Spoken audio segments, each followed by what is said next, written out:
Many of us were surprised when we got the April 1st, 2020 edition of our local newspapers and saw the headline, "This is it." As it turned out, it was no April Fool's joke. Our two local community newspapers, which had been running for 140 years, were closing down. That came as a shock to most of us in the area. We'd almost taken the papers for granted. They'd been around our entire lives. And to think about the hole that would leave and the gap that would leave caused many people to be concerned. And so several people became interested in how do we keep the papers going. And the local development corporation decided to investigate, take a look at it, and see if we could help in any way. We had actually expected that it would just be a kind of going into emergency mode, finding out what was needed, helping some proprietor that wanted to take over the papers go about doing that. And what we found was a much more challenging situation that really precluded almost any normal approach to solving the problem. So what I'll do with this presentation is walk through some of the things that we found and talk through some of the ways that we are thinking of addressing the challenges. So this is it. That is the headline that Dale Blagan, the longtime publisher of both papers, chose to use when he was shutting down the operation.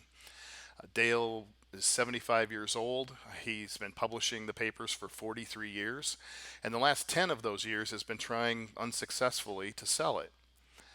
So when COVID-19 hit in the spring of the year and revenues dropped and the world changed, it didn't take much for Dale to read the tea leaves and understand that that was not sustainable any longer, and so decided to shut them down.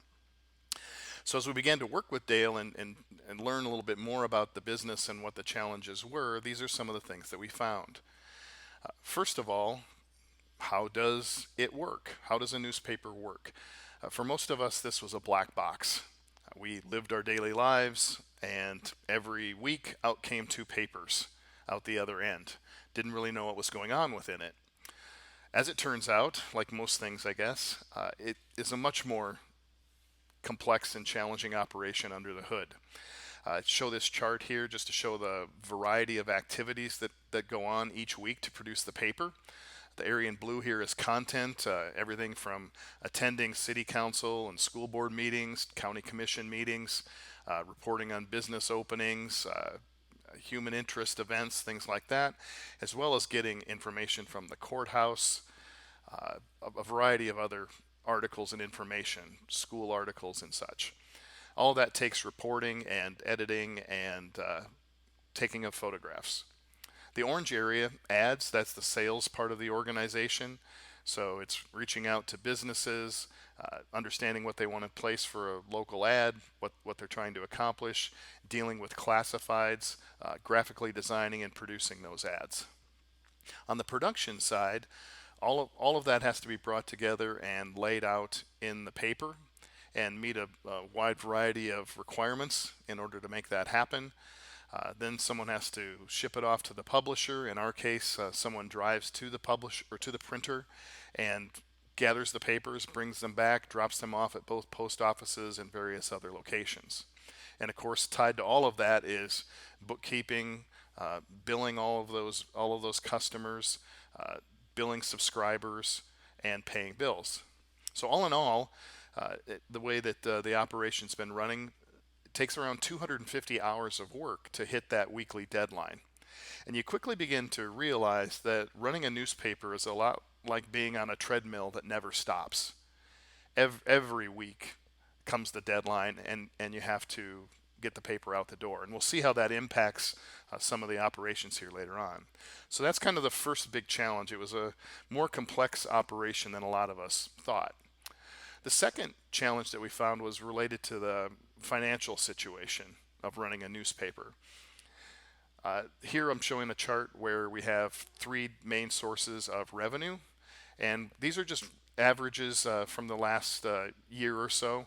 They don't account for ups and downs month to month, but just an average. So you can see revenue in the blue from legal.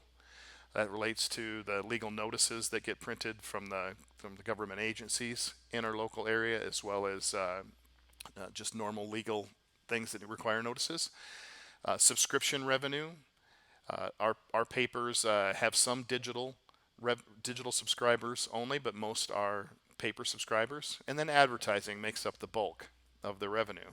If we switch over to expenses here, we can see a relative size here of the printing and mailing costs to print the papers, the operating costs, things like keeping the lights on at the newspaper office, paying insurance, keeping the internet going, and such. And then payroll is the biggest part of the expense there to produce the papers and do all the work that we just talked about. So if you stack those together, you kind of get a picture of how the paper was working. As Dale mentioned in his article on April 1st, the business was kind of running plus minus $1,000, a few $1,000, depending on the year. And you can see how this kind of adds up. People are making payroll, making wages here, and providing a valuable service to our communities.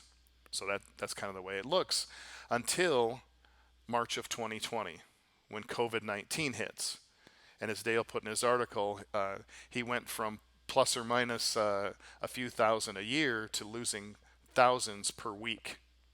And in this case, a couple thousand a week that he was losing. So you can see the dramatic hit that went to the advertising budget and still had the same payroll required to, and all the other expenses to get the paper out. So it doesn't take much to realize why that is not sustainable and why Dale made the decision that he did. But it's also important to realize that it doesn't matter really who's running the business if this is the model. You would have to have a tremendous bankroll and commit yourself to losing thousands, hundreds of thousands to keep the papers going on an ongoing basis, and no one's going to do that, obviously. So that was the second problem, the financial problem.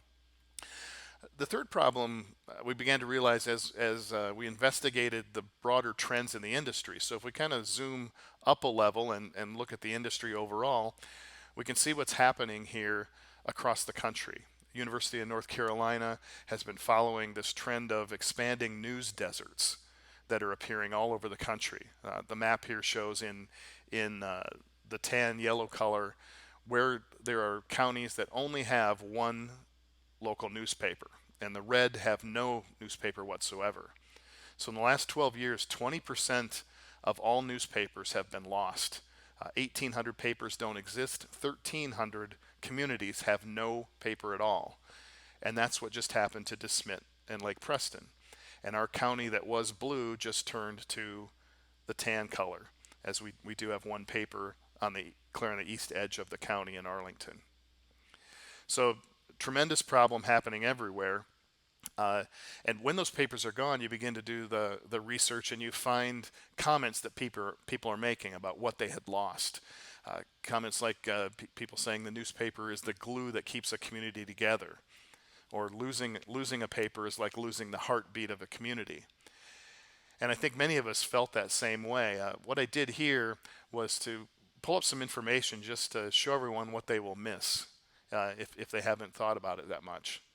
So you lose things like job openings and job notices, notices about elections that are coming up, obituaries, notices by the city when they're going to do various things like flushing mains, changes of meeting dates so that you're aware of them and can attend if you want, all the public notices from the government agencies to see the minutes of what's happening, professional directories to be able to know what businesses you want to use, or if you're the businesses, letting people know that you're there to use their services, classifieds to be able to buy and sell things, the church listing and worship directories for visitors as well as people in town to keep up with schedules, all the historical things that the paper does in keeping a record of our communities it will be gone as well from this point forward.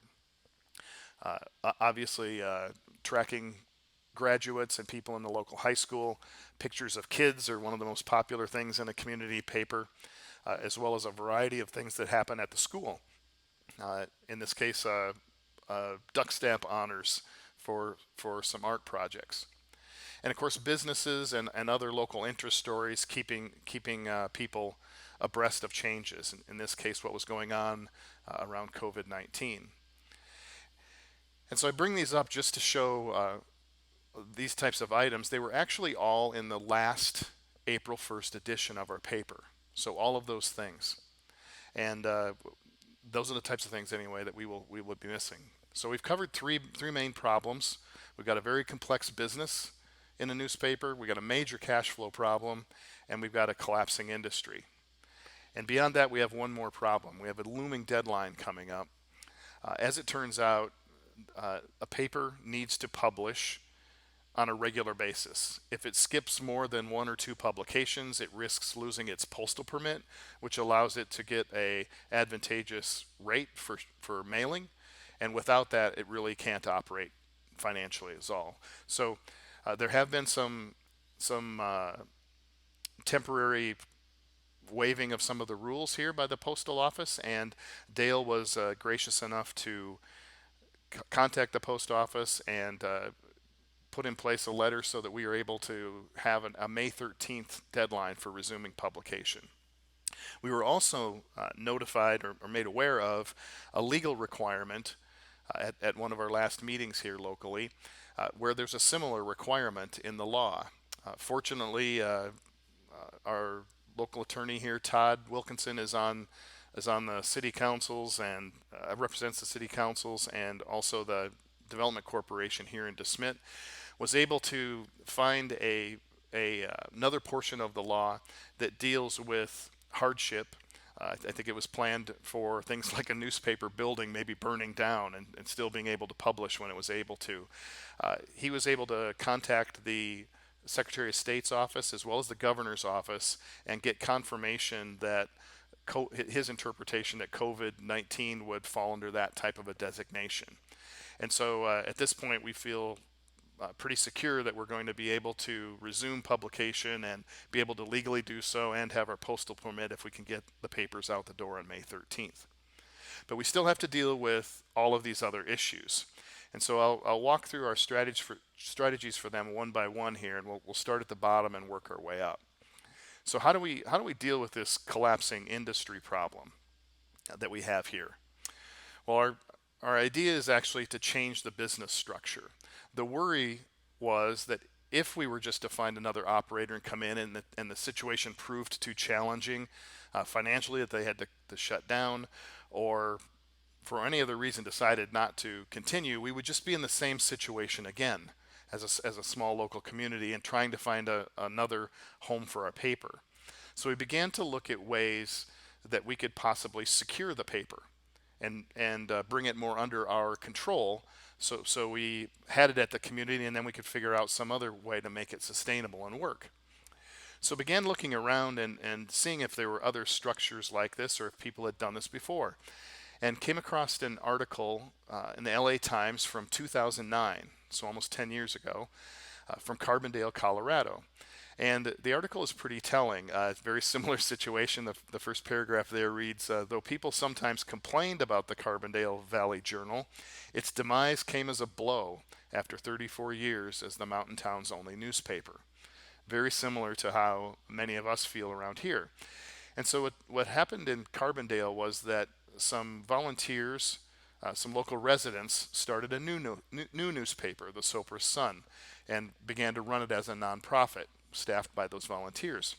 And so it sounded like something that was similar to some of our thoughts, and wondered if they'd actually made it or not. So did a little bit more Googling, and sure enough, they had.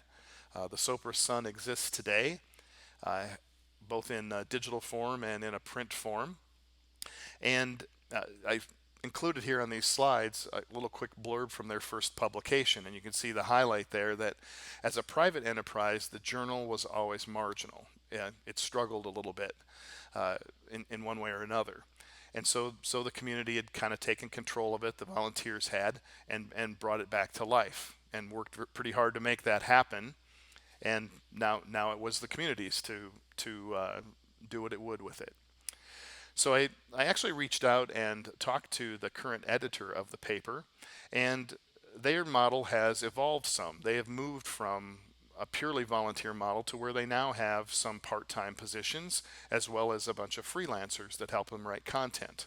It was very interesting to see this report that they put out in 2018 which showed an awful lot of the things that we would want our local paper to do, with various articles on kids and families, government and politics, local events, schools, uh, news, profiling local people, outdoors and recreation, all those things. And it was also encouraging to see that their overall revenues and expenses were in the ballpark of our local papers. Their circulation, I believe, is around 3,000, and ours is maybe 1,900 or so, and similar proportional budgets. And like so many people in that we found now in the newspaper industry, so willing to help, and so very gracious of the editor there to help us out, and many others here as we try to figure this out. So this gives us some model that shows that maybe we can make this work. And so what we decided to do next, the development corporations in both Lake Preston and DeSmet reached an agreement with Dale to purchase the buildings uh, for each paper as well as the newspaper business itself. So we effectively secured them for the community in that case. The plan going forward then is to move those two papers out from the development corporations into their own entities, and they could take a variety of forms that'll take shape here over the coming months. But the development corporations would retain the buildings. The new organization for the paper is formed, and it's done for community benefit. It could be for profit, it could not be not for profit. But the main thing is each community owns its paper and secures it, and we figure out ways to communicate as teams and share resources that can make each paper operate more efficiently. So that's kind of our way to address this collapsing industry problem. Go from a privately held paper, which is more tenuous in this environment, to a secured paper that's community supported for the long term. That still doesn't help us, though, address the business of operating the paper and dealing with this major cash flow problem. So we'll look at that problem next. The way we are looking at dealing with it is to change the business model for how the paper works. Here we have the slide that shows the advertising hit that took place in March of 2020. And what we can see here, the reason the bars are colored as they are is so that you can see different types of revenue. On the left, you've got legal revenue, which is virtually guaranteed. There's a requirement that those legals get published. So that's a certain amount of revenue, and you can see that it almost matches the printing and mailing costs, which is also a virtually guaranteed expense that we have in printing the paper.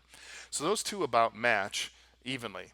If we move up to the orange, this is revenue that is mostly guaranteed if we do a good job and if we can keep subscriptions and if people truly want their paper. So that revenue's there, and that covers the operating expense that we have, and we may even be able to reduce operating expense somewhat.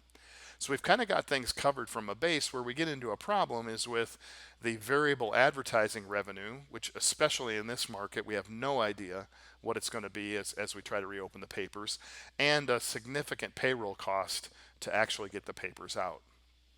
So the way we're looking at dealing with this is treating the advertising just for what it is. It's a flexible, unknown, in this current environment, unpredictable expense. And so we're treating it as such.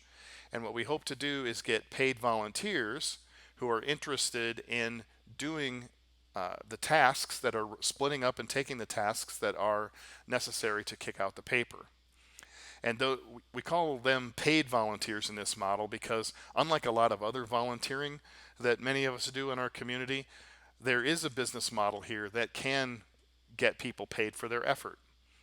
There's great examples in our local communities in the area. The Bryant Theater up in Bryant, South Dakota, does a great job with pure volunteer effort to run a movie theater up there that so many of us support. But this model here looks like it could actually have enough revenue that we could start to pay people. Now we don't know what people will get paid at first. We've been talking about just maybe you get paid in a T-shirt, for the first few efforts here as we kick the paper out and learn what we actually have. But eventually, this shows what might happen in May, and again the advertising number could be much smaller than that. But in December, let's say we get through the the COVID thing, and we bring advertising dollars back up to about what they were. Well, then now if we're paying a significant percent, let's say 80% of the profit to the paid volunteers, you can see that they're making nearly what was being paid out before. And if we can somehow grow it, it of course is even more for them. This also points out that this structure lets us have another model if we want to move to it. So instead of a paid volunteer model, we could move to a licensed operator model. In this case, the entities that are running the local newspaper could hire a editor, could be a husband and wife team, someone else that wants to run the paper, maybe somebody that grows from a volunteer and wants to do it more full time. In that case, we can license the business to them, let them operate it, and they can make as much money as they want to doing so. We have an example here in Kingsbury County. The country club does something very similar with the building that they own. They own the building and the facilities, and they lease the bar and the restaurant out to an operator. And as that operator eventually decides to move on and do something else, then they find another operator to come in. And we could do the same thing. We could flip back and forth between a volunteer model or a licensed operator model kind of at will. But because we have control of that newspaper organization, it lets us have this flexibility to do this. So that kind of addresses our cash flow problem. We go from a model with traditional payroll and everything like that, and deal with the flexibility and the unknowns that we have by going to a paid volunteer business model. That leaves us then with the complex business and operating it. Our way that we're going to try to address that is to reduce the amount of work that's being done. The papers are computerized and do everything digitally, but most of the systems have not been updated to cloud technology and other advancements that can take a lot of the work out. So here we have the existing work that we had seen earlier, the 250 hours a week, and so our strategy is to put a new technology platform across the whole business, and by doing so reduce and shrink that work by 30% or more. Now we're going to do that in a couple ways. First of all, we're going to be moving to what other communities have done successfully in this situation, which is move from a paper first model or a print first model to a digital first, mobile first model. So the way that this will work is, as the volunteer reporters are doing stories and gathering information, they'll be able to publish those immediately after writing them. So let's say someone attends a city council meeting, they're able to write up the story and they're able to publish that story, so you might see it the next morning. And so the news becomes a little more newsy, and we're able to get it on our phones and see it, those of us that want to do that. Then later on, all of those articles are collected, as well as several other printed things, and put in the paper, and the paper still comes out every week like normal. And some of us may have read 2 or 3 of the articles because we're getting those on our phone, but we'll likely read them again for more detail, and obviously read the rest as well. And those people that just like to get the paper, everything works normal for them. The other advantage that we're going to get is we've been working with a great firm called Creative Circle that's going to help us redesign the papers as well. And there's a couple reasons for doing that. Firstly, the DeSmit News is a broadsheet format, and we need to bring it down to a tabloid format like the Lake Preston Times for some print efficiency, but also just so as we're laying out the papers, it becomes much easier to put the various types of content in both papers, since they'll have the same format. But the other thing is, in updating the style sheets and all that, we should be much more efficient in how we produce the papers as well. So that's our plan for removing some of the complexity that will lessen the amount of work that has to be done by volunteers, and then by definition reduce the number of volunteers that we potentially need, and make it a lot easier for them and easier to attract people that want to help. The other piece that we'll be putting in place is a collaboration system.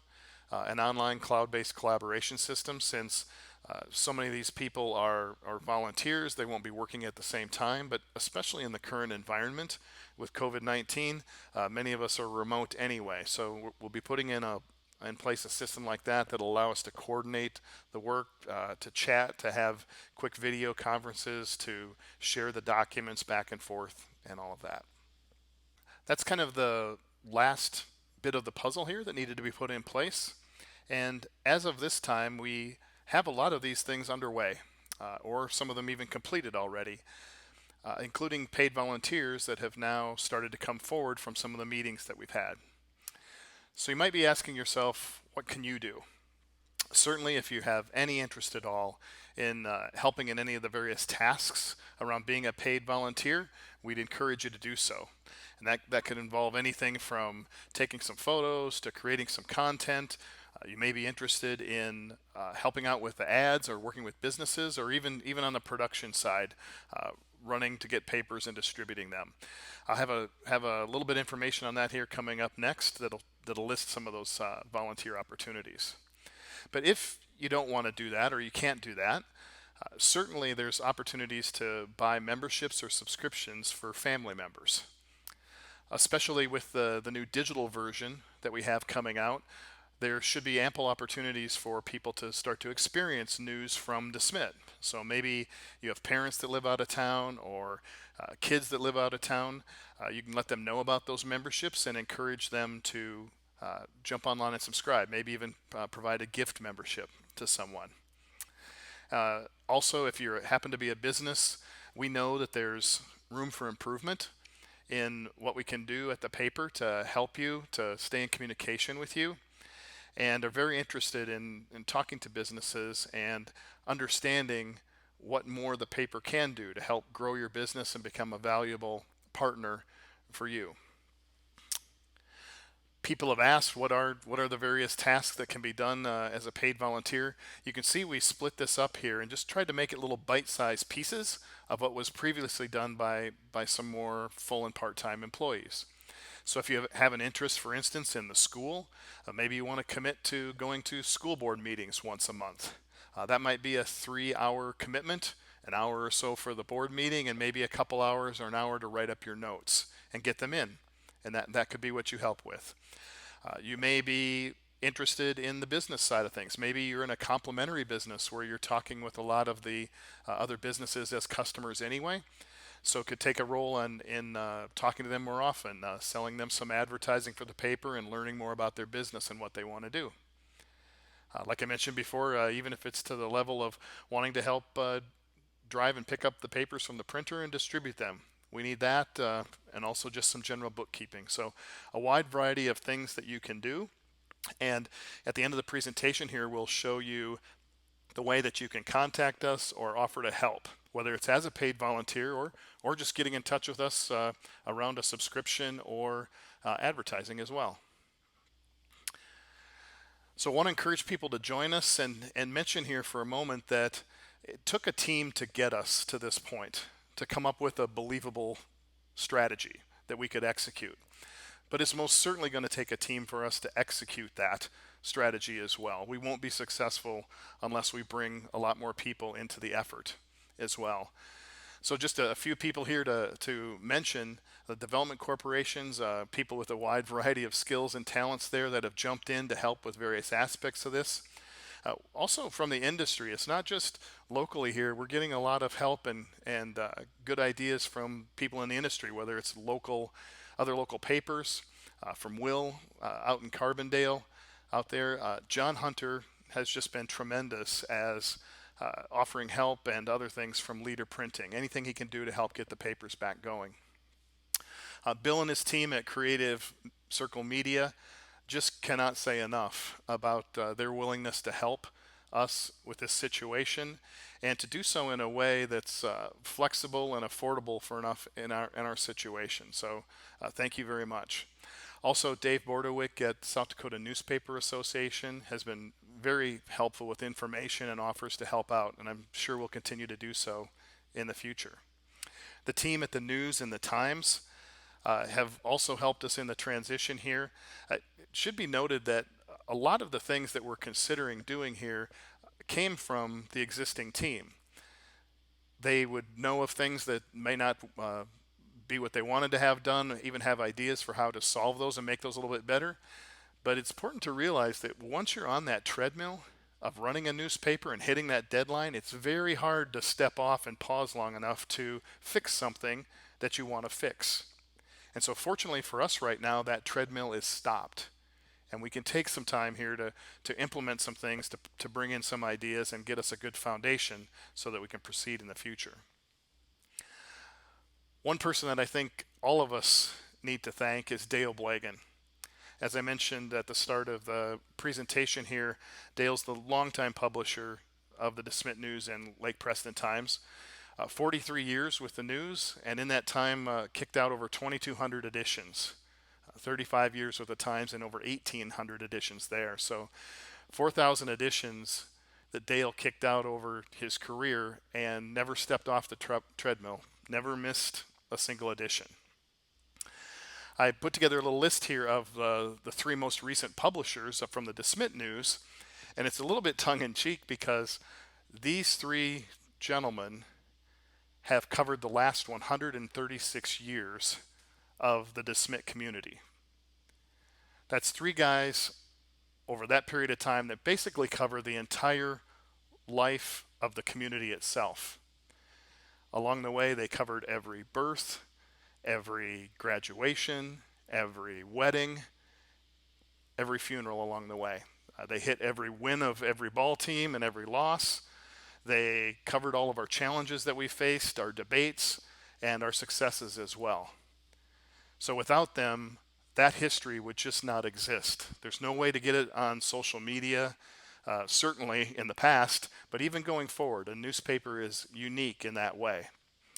These three gentlemen also share one other thing in common. They're each members of the South Dakota Newspaper Hall of Fame. In the last couple of weeks, speaking with Dale and covering a lot of the things we need to understand, at one point it kind of turned to how Dale got involved with the DeSmet News itself. Dale was a younger guy at the time, and he was doing some research that involved Aubrey and helping him out here and there. And Aubrey's family at the time had been involved in the newspaper for over 90 years. Aubrey himself was in his 80s at that time, and his wife at one point said, "You know, Aubrey, know this has been in the family an awful long time, and you've got 57 years in it, but maybe you ought to consider selling this thing to Dale Blagan. It looks like he could probably take care of it." And so that's in fact what happened, and Aubrey made that decision and sold the papers to Dale. So Dale was kind of wrapping up that story and said to me, and that's the way it was then. 43 years ago, that's how the DeSmet News was passed to me. And then he paused and he said, "And now it passes on to you." So there's a tremendous responsibility that comes along with the paper if it's going to succeed and go into the future. We've talked a bit about how the paper acts as a record of our lives and of our communities as it progresses. And as you read about newspapers, you often see that they're known for writing the first draft of history, and they are. But what a newspaper really can do for us is to bring us together, to provide us with the information that we need so we can make decisions going into the future. And so in that sense, a newspaper is as much as anything, and perhaps most importantly, about the future. The newspaper can't make decisions or do these things, but it can inform us. It can act as a glue or a heartbeat of our community to help with that. And so really it's up to us now. It's our turn. And I think in this era that we're now entering, it may take a different model. The newspaper that was run by the three previous publishers went through a tremendous transition over 136 years. They were faced with the advent of radio, and then with broadcast TV, later with cable TV, and then the internet and social media and all the things that have come since. And through that all, they survived, they were a constant, and they provided a valuable thing that was different than what those other mediums did. And that need remains in the future, but it may take a different model. For communities like ours, we may need to look to something to secure the paper and to find a model like we're talking about here to make it work. And so these are the things that you can do to help with that. We will work together on that to see if we can make it work, and it may even be a model for other people in the future. So with that, here's some last contact info if you are interested in volunteering to help, or if you really can offer support in any way, even if that's sharing an idea or offering to connect us with some people that might have some knowledge or ability to help. You can fill out a volunteer form or any other way that you want to note that you can help on the websites that you see here, as well as email us at any time if that's more convenient to you.